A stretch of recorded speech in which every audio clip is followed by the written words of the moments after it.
So that's why we purposely did not talk about ministry stuff on, I think, Tuesdays. Tuesdays were our date days and our family days. And like we would basically try to go out, go to a cafe, go walk in the park, whatever we could do that was only us. And we're not saying don't talk about God. We're not saying like for a whole day don't be Christian. Like, no, not at all. We're saying like God exists outside of that ministry title. Like, you know what I mean? Like you can have a good, healthy relationship and not focus, keep your attention on a ministry or the people in that ministry, because a lot of times you do feel responsible to help people, to take their phone call. And that's another thing. I told my husband, I don't want you taking calls after 11.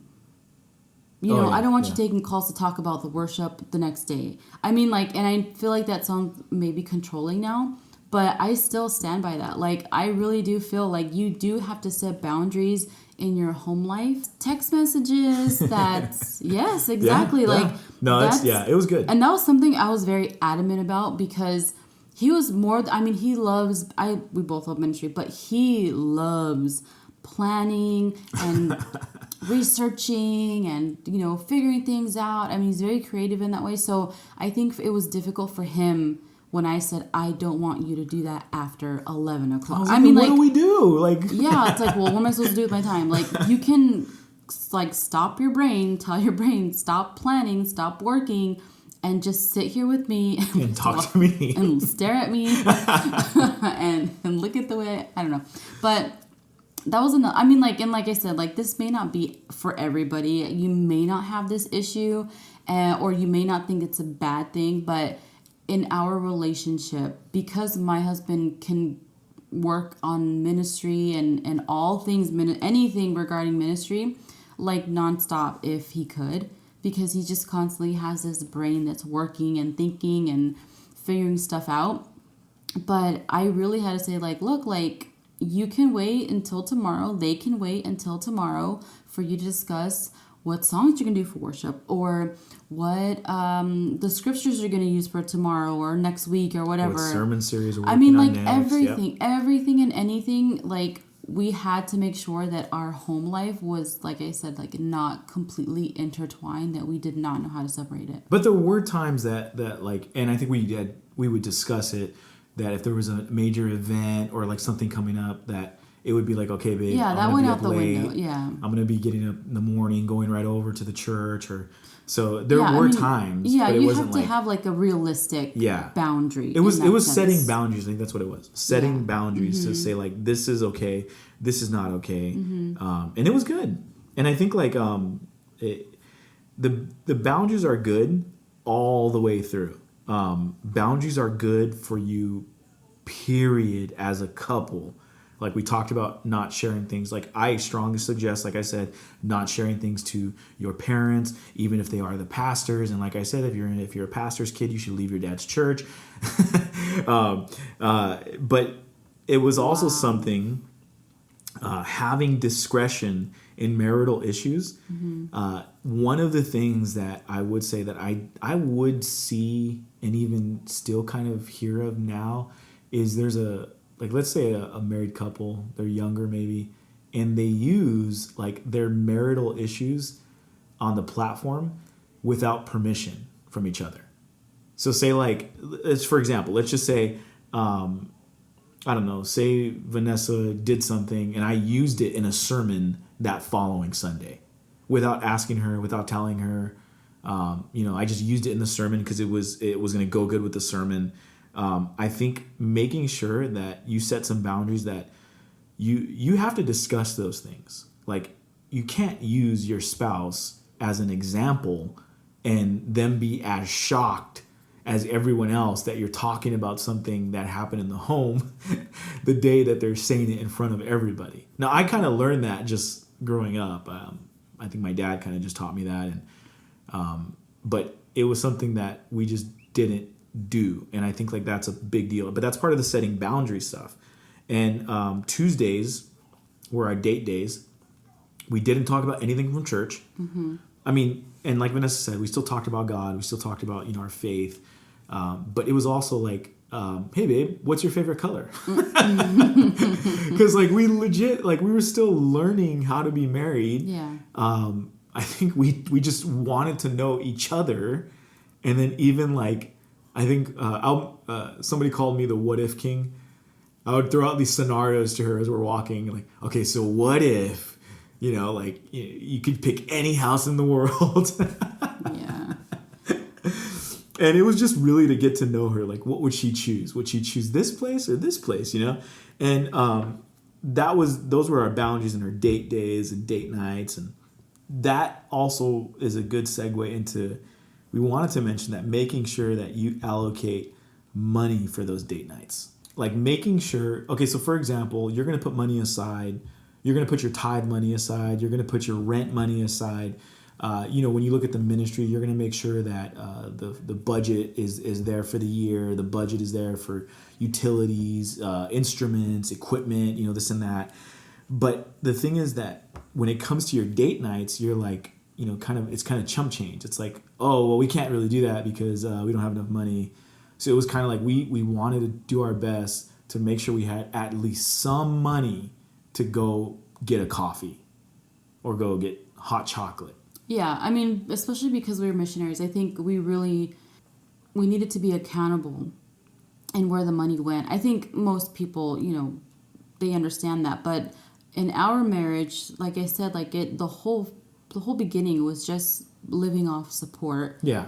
And so we had to learn how to budget, allocate, and make sure that we were taking our marriage seriously enough that we would say we need to put money aside for this one day a week that we go and we just hang out together. And yeah, sometimes it was like a whole full day of spending money, and other times, depending on the season or the time of the year, it was just maybe going out for a coffee or going to the market and buying, an extra dessert, or I don't know, like little things like that, or we ate so much chocolate, I think, when we lived in Europe, more than we do now, because the chocolate was a lot better. But there were some cool places that we found. Do you remember that place with the fireplace? And it was off the side street on it was Pyhavim or Pyhavim, a Holy Spirit Road. That narrow stairway? Yeah. Do you remember that place? Was it Ovi Cook? No. It had a fireplace in it. The pot place? Really, the pottery, not pot. No, pottery. No. There was a British guy who would come visit Estonia. And then he showed us this place. Oh, that had that honey chicken. Yes. And this place was awesome, man. Because let me tell you why. It was the cheapest place you could eat in the old town. And it was, I don't know about the cheapest, because there's that pancake place. That's true. I take that back. It wasn't the cheapest. I'm exaggerating. But it was for dinner. It was super cost efficient. But it was also romantic. Yeah, that's what made it so dope. It was this awesome little spot right in the old town, cobblestone streets. You walked in and it's super small, super cozy, and there's a fireplace going in winter, and candlelit dinner, just really mellow. And we started going there. I remember that was huge for me because I was like, dude, this is awesome. Like we get to do this, And so those nights were awesome to me, especially because like she said, we didn't have a lot of money, but we found this place that we could actually go to and have dinner once a month or whatever. But making sure you allocate date night money is important, because what you allocate money for shows its importance. And when you don't think about it, or it's an afterthought of like, oh yeah, also, it kind of shows that you don't really care about it. And I think putting money aside is to say no, we do this. This is part of it. This is part of our budget, part of our routine. We do this. And so, and I think that's important, because you need those nights, because you are able to break out of the, I don't want to say pressure, but I feel like it's the only appropriate word.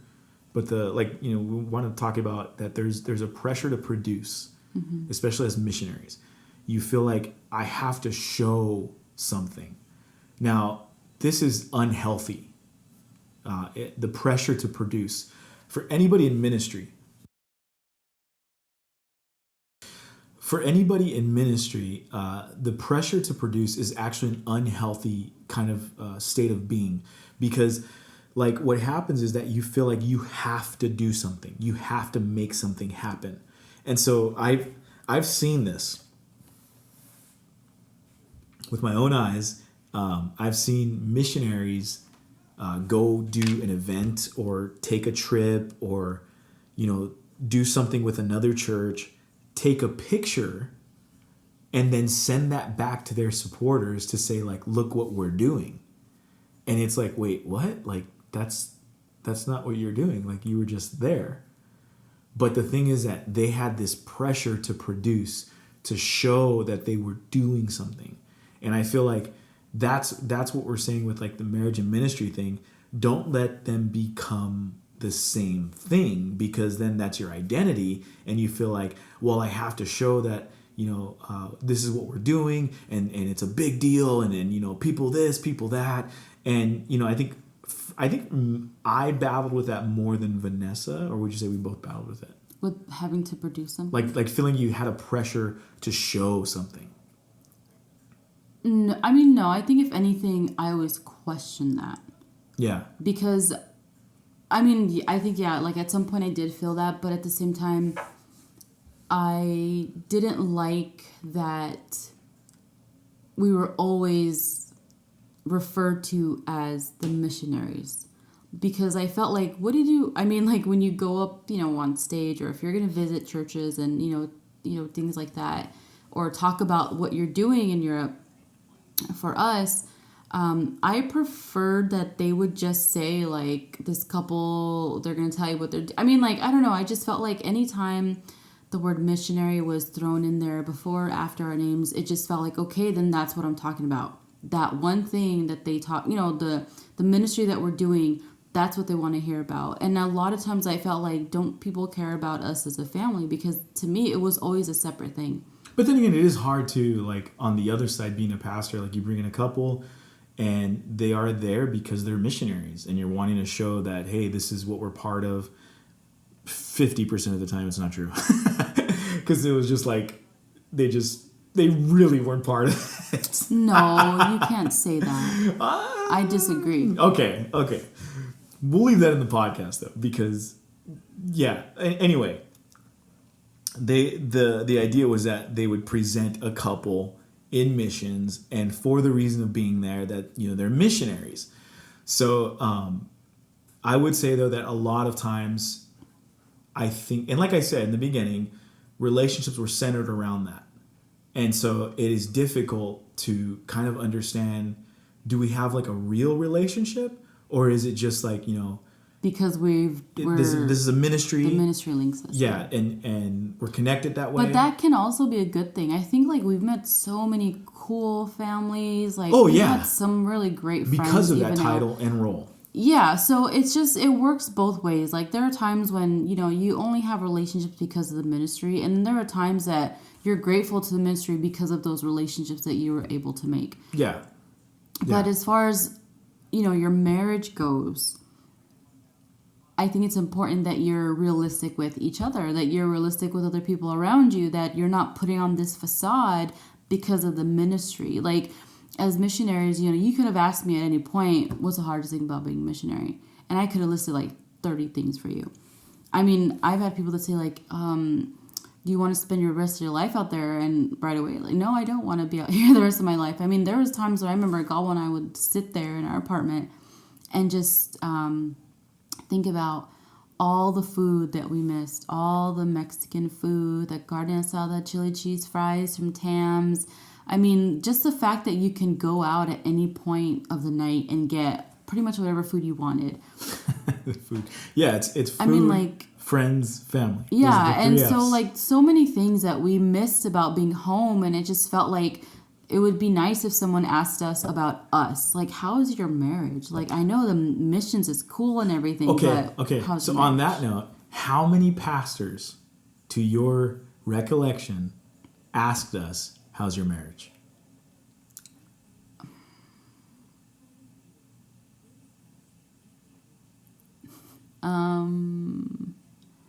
I would say like maybe half. How many can you count, like, on your hand? I don't know. It's a long time I never kept count. Like, I have no idea. I'm just in your most recent recollection. I'm not good at guessing like that. I'm not going to say a number. I'm not going to say a number. Let me tell you guys why. No, I'm just kidding. Okay, so anyway, the point what I was going to make is that there was just, you have that pressure to produce because a lot of the relationships are built off of, like, you're a missionary couple, we're supporting you, so we need to see what we're supporting. And so you feel obligated to present something that's like, big, or like, we reached, 1,000 people. But I think in the end, like, what I really tried to communicate was that it's continuity and it's even monotonous. It's staying consistent and being available. Like, those were the biggest things that as a missionary you could do. Because what you're doing is you're sharing the gospel and you're discipling people. But the thing is that it's not a big, extravagant experience most of the time. Like, I know some missionaries who have done some pretty awesome things, man. They did some events, a couple thousand people showed up, big deal stuff. And then I know a lot more missionaries who it was like, man, we were there about 5 years and we reached about 3 people. And it's like, man, like, people look at that and think like, oh, like, is that kind of a waste?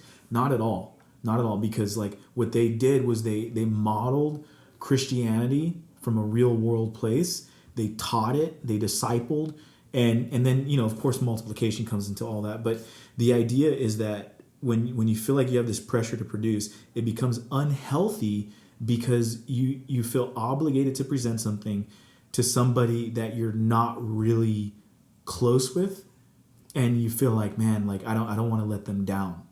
So I think a lot of the relationships that we valued more than anything were the ones that were like, oh, I don't really care about what you're doing, so, like, tell me about you guys, or let's talk about, what's your favorite this, what's your favorite that. Mm-hmm. It wasn't like, hey, so how many people got baptized last year?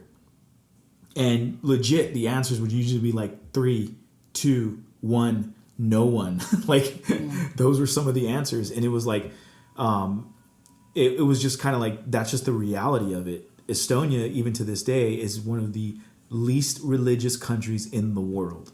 And we were there the longest. And then in going into Germany is a different story. But basically what I'm saying is this, the relationships that we looked at, and we looked at, man, these people not only are kind of like real world, real life people, they're friends. They're ministry people who are in ministry and understand the value of relationship versus the value of, like, what kind of presentation can I make with you guys? So relationships, I think, played a big role in marriage and ministry, because I think some of our closest friends knew our marriage and ministry. Well, they knew us before we were. Yeah. So it was like real life, real world to them, versus like they knew our ministry and then a little tiny piece of our marriage. Yeah, and I think too, like, you should also take into account that your marriage is going to withstand any ministry that you do, because your ministry can shift. Your church, I mean, look at the pandemic. It's closed a lot of churches down.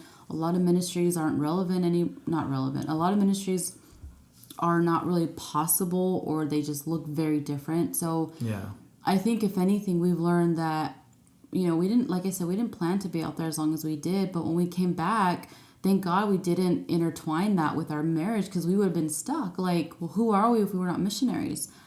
And that's very, very, very unhealthy. And it can be detrimental, because I think you start to value yourself in those.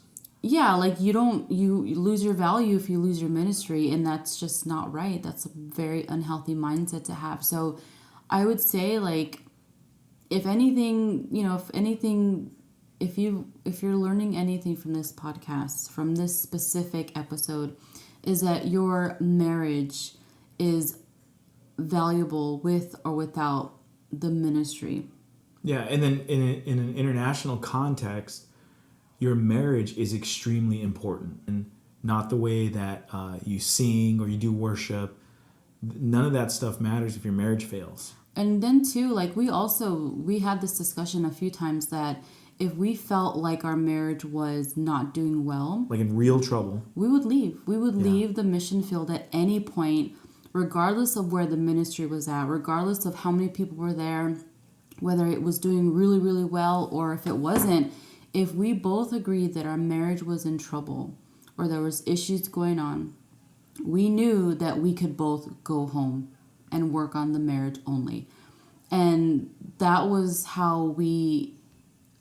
But that was also like, it wasn't going to matter what anyone else told us because we were going to say we need help. Yeah, like we need to get out of the situation. Yeah. And that's another thing. Like you have to have those... The boldness, I think, to the boldness to speak up for your marriage. I mean, even to say to your pastor, we can't take on another role. We can't do another service. We can't add another this because we don't have time to just be together.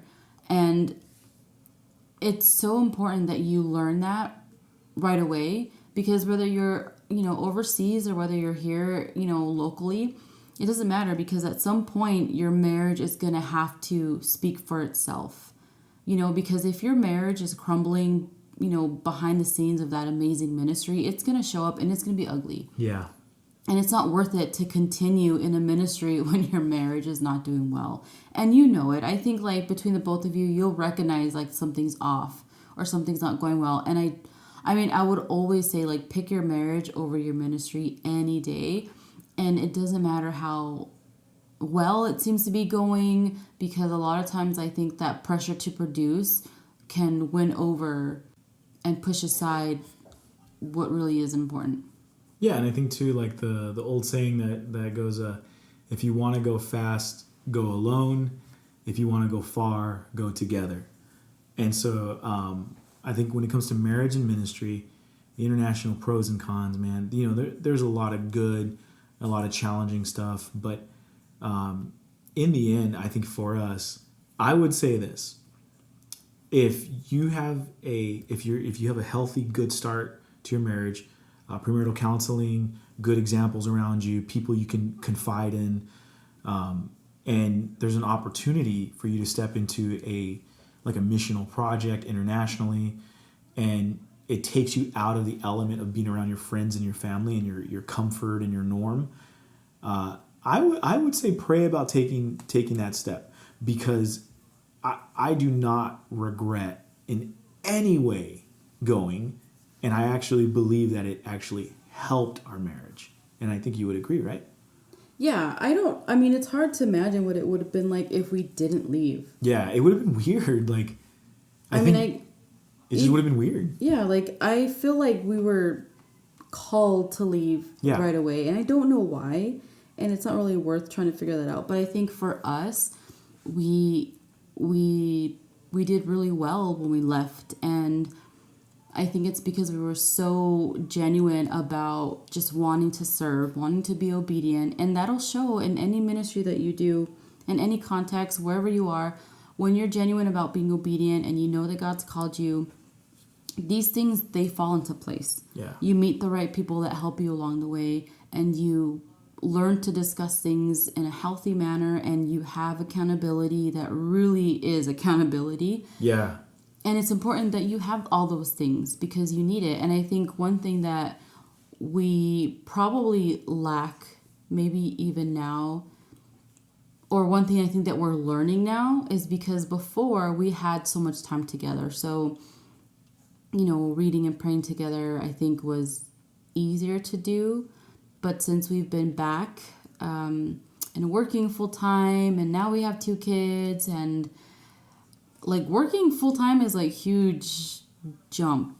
But in any case, I think like learning to keep that foundation intact because your life will change, circumstances change, kids, start to add up, and your time just kind of seems to not exist. Yeah, I think too that's one of the pros is that, in that missionary lifestyle, we had an ample amount of time.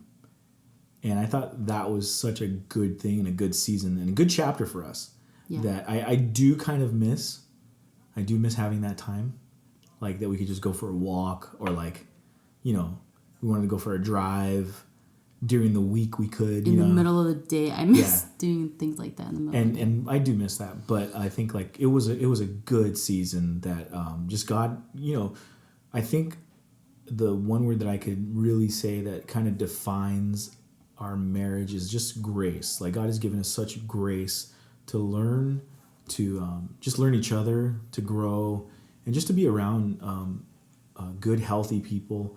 And I think to that, I also want to say that there were, and I think maybe you could probably say that there were some women that came into your life that spoke some good things, but I know that for me there were some guys that spoke some really just golden like pieces of wisdom, man. Like older guys, Dan Henderson, who was a part of the Salvation Army, Brett Toft. I'm naming these guys because they actually did speak into my life, but there was conversation that we talked about marriage. It wasn't all like ministry stuff, and they spoke into me as a husband, not as a pastor. And it was like, oh dang, like this is really good for me right now. Like I needed this. I absolutely needed this. Even there was a few guys who were a little bit older than me, but I would come back to the States and we'd have conversations, and they would say these things to me that I was just like, man, like they don't know what I was thinking or what I was going through, and they spoke some really good wisdom into me. And so I think for both of us, there were people that I think, number one, we had to be humble enough to listen to. Yeah. We had to be humble enough to say, like, you know, I don't know everything, and to say, like, I need help, I want help, and whatever you can share with me, because you're married, you've been married, and you've been doing this for decades, and whatever you can say to me, I want to listen, I want to hear. Like, I remember, just being taught by, my dad and other people, if you're in a room full of guys and there's a lot of wisdom in the room, stop talking. Listen. And I feel like that's something that was a big lesson. And I think both of us trying to just be humble enough to say, like, okay, Lord, we want help. We need help. We don't want to fail in our marriage, because we know that our marriage is where a lot of the things flow from. So I think that's a big deal. Mm-hmm. Yeah. So next week, we're going to talk about where we're at now in our marriage, and the kind of like the differences we see as being a married couple living the lifestyle in Los Angeles. Yeah, I mean, it's such a huge difference. I mean, even now, I feel like I'm still getting used to being here and all the things that entail living in California compared to Europe. Yeah. All right. Well, thank you guys for listening, and we'll be back next week. Like I said, if you're interested in staying connected with us, you can check out NWLAChurch.com. That's our church plant here in Los Angeles. It's online preaching and teaching and small group meetups. And then also we're on Instagram at Gabriel Menchaca _ at Vanessa MM1.